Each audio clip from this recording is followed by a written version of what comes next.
पाकिस्तान में हुकूमत किसी की भी हो, जनता के बारे में कोई नहीं सोचता। वो कैसे, हम आपको खबरदार के आंकड़ों के ब्लैक बॉक्स के जरिए दिखाते हैं। यूं तो भारत और पाकिस्तान के बीच तुलना ही बेमानी है, लेकिन आप अपने पड़ोसी चुन नहीं सकते हैं, कहा जाता है ना। तो इसीलिए पाकिस्तान को हम कुछ आंकड़े दिखाते हैं कि अगल बगल के दो देश, वहां पर जो आम जनता है उसको किस चीज का सामना करना पड़ रहा है। तो ऐसे में अगर हम भारत और साथ में पाकिस्तान, कुछ ऐसे आंकड़े आपको दिखाते हैं जो यहां के आम लोगों का जीवन कैसा है, कैसा चल रहा है और इसमें उन देशों की नीतियां किस हद तक काम करती हैं, वो बताएं तो आप समझ सकेंगे इसे बेहतर।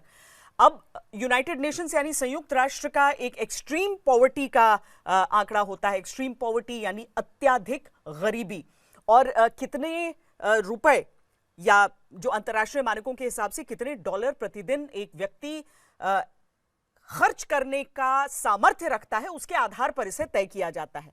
तो हम 10 साल के दायरे में आपको भारत का आंकड़ा दिखाते हैं। 2012 को अगर हम ले लें, 2012 में यह आंकड़ा रहा 27.1%, और उसके बाद 2022 में क्या हो जाता है, 2022 में यह घटकर, यह सीधा बहुत बड़ा आपको यहां पर फॉल दिखेगा, 5.3% यह हो जाता है। और पाकिस्तान में 2017 से हम लेते हैं इसका आंकड़ा, 2017 में जहां पर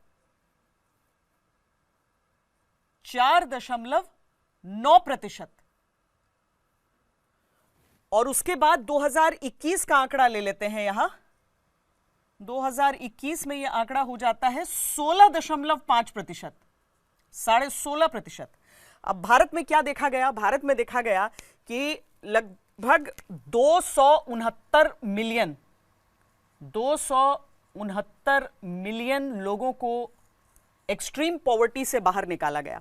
और एक तरीके से उसे समझ लीजिए तो भारत में पाकिस्तान की जो कुल आबादी है उसे एक दशक से कुछ ज्यादा में, लगभग 11 सालों में एक्सट्रीम पॉवर्टी से बाहर निकाल लिया गया। लेकिन पाकिस्तान इसके बावजूद जो उसे कर्ज मिलता है विदेशों से, उसका इस्तेमाल अपनी डिफेंस बजट में इजाफा करके करता है। और वो हथियार, कोई भी देश चाहेगा कि उसकी रक्षा प्रणालियां बेहतर रहें, लेकिन पाकिस्तान केवल अपनी सेना के लिए हथियार नहीं, बल्कि अपने आतंकियों को भी मदद पहुंचाने के लिए उस डिफेंस बजट में ही उसे समझ लीजिए। भारत हालांकि इसका उपयोग अलग तरीके से करता है, अपने आप को समर्थ बनाने के लिए करता है। इस बीच पाकिस्तान में इमरान खान जीते, लेकिन सेना से अदावत ने उन्हें जेल पहुंचा दिया। आसिम मुनीर पहले आर्मी चीफ और फिर फेल्ड फील्ड मार्शल बन गए। ऐसा इसीलिए हुआ क्योंकि पाकिस्तान में सेना ही माई बाप है। पाकिस्तान में बजट हर साल पेश होता है और हर बार जनता की जेब से पैसा निकालकर सेना के जनरलों की जेब में भर दिया जाता है। इसी का नतीजा है कि पाकिस्तान के लोग गरीब और कमजोर हो रहे हैं। तो वहीं पाकिस्तान की सेना जनता की मलाई खाकर ऐश कर रही है।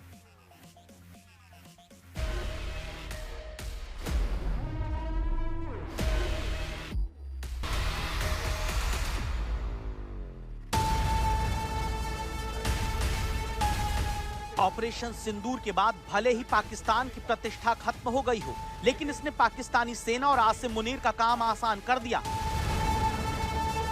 हमेशा की तरह इस बार भी पाकिस्तान के आम आदमी का पेट काटकर सेना को ताकतवर बनाया जा रहा है।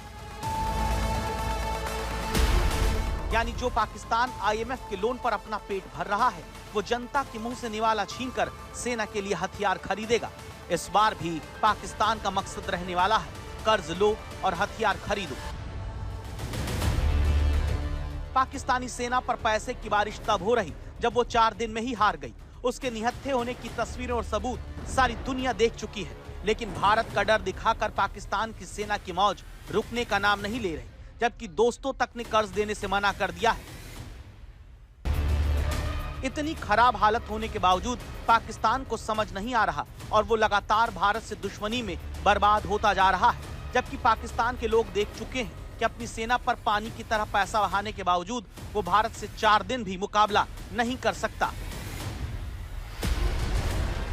अमेरिका की इंडो पैसिफिक कमांड के संबंधित वेबसाइट इंडो पैसिफिक फोरम ने युद्ध के खत्म होने के बाद करीब 1 महीने तक विश्लेषण करने के बाद अपनी रिपोर्ट दी है, जिसमें दुनिया के कई थिंक टैंक, सैटेलाइट तस्वीर और एक्सपर्ट से बात की गई। इस रिपोर्ट में कहा गया है कि भारतीय हमले में पाकिस्तानी एयरफोर्स ने अपनी 20% बुनियादी ढांचे को खो दिया है। इसके अलावा रिपोर्ट में खास तौर पर कहा गया है कि पाकिस्तान ने जिन चीनी हथियारों का भारत के खिलाफ इस्तेमाल किया था वो नाकाम साबित हुए हैं। पाकिस्तान ने भले ही बड़े बड़े दावे किए हों, लेकिन हकीकत ये कि वो भारत को नुकसान पहुंचाने में नाकाम रहा। पाकिस्तान के army chief general Asim Munir के लिए एक बड़ी जीत है, क्योंकि वो ऐसा ही चाहते थे। पाकिस्तान की सेना ने भले अपना भारी नुकसान करवाया, लेकिन देश के अंदर यही उसकी जीत है कि डिफेंस बजट बढ़ेगा और पाकिस्तान के सैन्य अधिकारी मोटी कमाई करेंगे।